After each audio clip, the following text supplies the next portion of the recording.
म्हणजे 42 जागांवर आघाडीवर आहे, तर भाजप आणि शिंदे सेना हे 68 जागांवर आघाडीवर आहे. म्हणजे तसं बघायला गेलं तर ठाकरे बंधूंनी भाजपला एक चांगलं आव्हान निर्माण केलेलं आहे.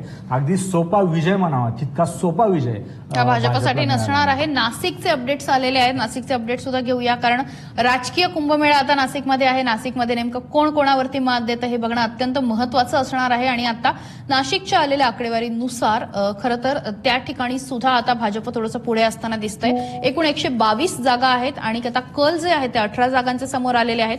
भाजप 6 ठिकाणी आघाडीवरती आहे. शिवसेना शिंदे 4 जागांवरती, अजित पवारांची राष्ट्रवादी 2 जागांवरती, तर ठाकरेंची शिवसेना सुद्धा 2 जागांवरती आहे. शरद पवारांची राष्ट्रवादी ही 1 जागेवरती आघाडीवरती आहे. आरपीआय 1 ठिकाणी आणि इतर 1, अशा पद्धतीने 18 जागांचे कल जे आहेत ते आत्ताच्या घडीला नाशिकचे आलेले आहेत. नाशिकमधली लढाई सुद्धा प्रचंड गाजली होती, विशेषतः उमेदवारी देण्यावरून अगदी आमदारांना घेराव वगैरे घालण्यात आले होते आणि त्यांच्या एक आमदार तर महिला आमदार रडल्या वगैरे होत्या. त्यामुळे नाशिकची लढाई सुद्धा तितकीच महत्वाची होती. तुम्ही जर बघितलं असेल तर गिरीश महाजनांवरती मोठ्या प्रमाणावरती भाजपमधूनच टीका झाली होती. कार्यकर्त्यांनी त्यांना खूप सगळ्या कचाट्यात पकडलेलं होतं आणि अशा वेळी भाजप विशेषतः कुंभमेळ्याच्या पार्श्वभूमीवर जो काही वर्षांनी होतो, 16 वर्षांनी होतो आणि महाकुंभमेळा यावेळेस नाशिकला आहे, त्यामुळे भाजपचं ड्रीम आहे ते त्या पद्धतीने आता काम सुद्धा सुरू झालेलं आहे. आणि अशा वेळी महापालिकेवरती सत्ता असणं फार गरजेचं होतं आणि त्यासाठी भाजपने कंबर कसून तयारी केली होती आणि आता ती कुठेतरी सत्यात उतरणार का असा प्रश्न आहे. आताच्या घडीला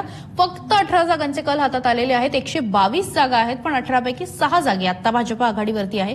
काय होणार, कसं होणार तुम्हाला मी सांगणार आहे. प्रत्येक बातमी, प्रत्येक गोष्टीवरती आपण बोलणार आहोत आणि आज संपूर्ण